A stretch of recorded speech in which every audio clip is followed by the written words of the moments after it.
Putri minta bebas untuk anak-anak saat ia disebut jaksa terbukti secara sah dan meyakinkan tahu juga ikut serta dalam pembunuhan Yosua. Lebih lengkap kita terhubung dengan pakar gestur dan mikroekspresi Apsifor. Ada Bu Monika. Selamat petang Bu Monika. Halo, selamat petang Mbak Audrey. Ya, Bu Monika, ini kan Putri lagi-lagi meminta maaf tapi dalam pleidoy ya. Tapi ia tetap menyatakan kalau ia menjadi korban pelecehan. Bahkan ditambah lagi ada pengancaman, ada penganiayaan. Jadi kalau yang Ibu lihat ini minta maafnya pure murni nggak sih Bu? Ya, minta maaf ini kan kita lihat bukan hanya sekali ini ya, gitu ya. Tapi kemarin ada maaf lagi. Dan maaf itu ada yang normatif atau ada maaf yang memang genuine dari dalam hati gitu ya. Nah, kata maaf ini mengandung pengertian secara verbal maupun nonverbalnya. Secara verbal kita mendengarkan maaf, tetapi secara nonverbal ini yang bisa divalidasi mengenai apakah pesan maaf ini tersampaikan adalah dirasa gitu ya. Bagaimana masyarakat secara luas gitu ya, bagaimana masyarakat umum itu bisa merasakan rasa permintaan maaf ini apakah tulus ataukah tidak. Tapi Dan diterima dengan terutama, tulus nggak masyarakat ini ngelihatnya? nah, begini, kalau kita lihat yang paling terdekat adalah ini ditujukan kepada keluarga Joshua. Dan ternyata keluarga Joshua tidak merespons dengan tidak ada ketulusan seperti itu. Beda dengan permintaan maaf yang disampaikan oleh Icat misalnya, gitu ya. Nah, kita bisa melihat di dua perbedaan ini adalah ketika nonverbalnya minta maaf ini apakah tersampaikan tidak pesannya. Ternyata kurang mendapatkan simpati dari orang yang atau keluarga yang seharusnya menerima permintaan maaf tersebut. Tapi kan dua-duanya sama-sama minta maaf ya Bu Monika ya. Apa sih yang membuat keduanya kemudian dibeda artikan oleh keluarga Yosua ini? Keduanya maksudnya gimana nih Mbak Audrey? Maksudnya Eliezer juga minta maaf kepada keluarga Yosua, Putri juga minta maaf. Tapi yang dilihatnya apa sih Bu berbeda yang ditangkap oleh keluarga?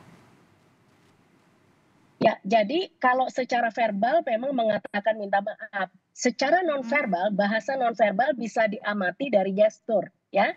Dari gestur kita bisa melihat apakah ekspresi yang bersangkutan adalah kongruen tidak dengan apa yang disampaikan. Nah, ternyata dari ekspresi yang kita lihat ini adalah ekspresi yang flat sama seperti ketika Putri Chandrawati menyampaikan hal-hal yang lain.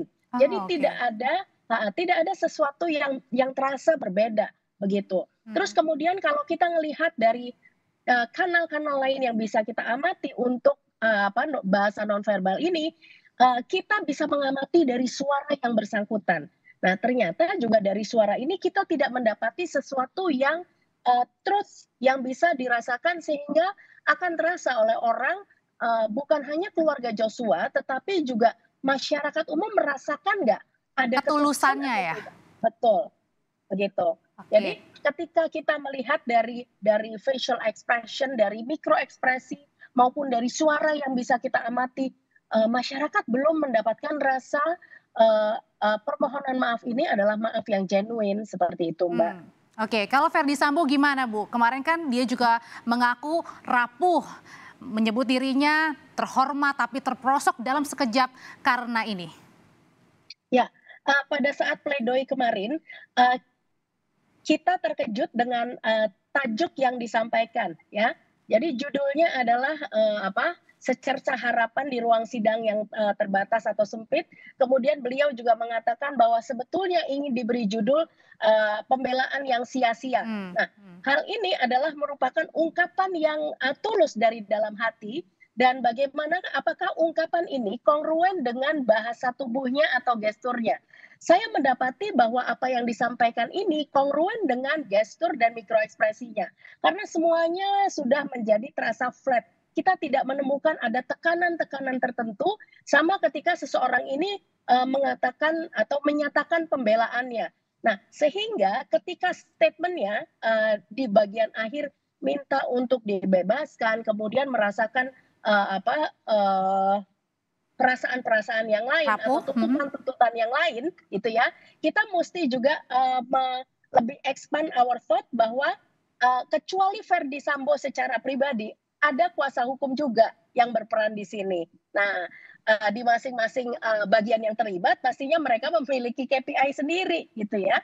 Jadi kalau saya melihat kepada individu Verdi Sambo ini, beliau sudah ikhlas, sudah menerima bahwa apa yang dibela pada saat ini adalah merupakan sesuatu yang sia-sia, begitu. Oh, dan Jadi itu terlihat ya, dan di pemilihan kata-kata sia-sia itu juga sudah mengungkap semuanya sebenarnya ya Bu ya? ya, jadi verbal maupun non-verbalnya sudah kongruen dua-duanya, Nah, begitu. kalau pemilihan kata rapuhnya, sudahkah sangat terlihat bahwa Sambo ini terpuruk rapuh akibat peristiwa yang membelitnya menjadi terdakwa?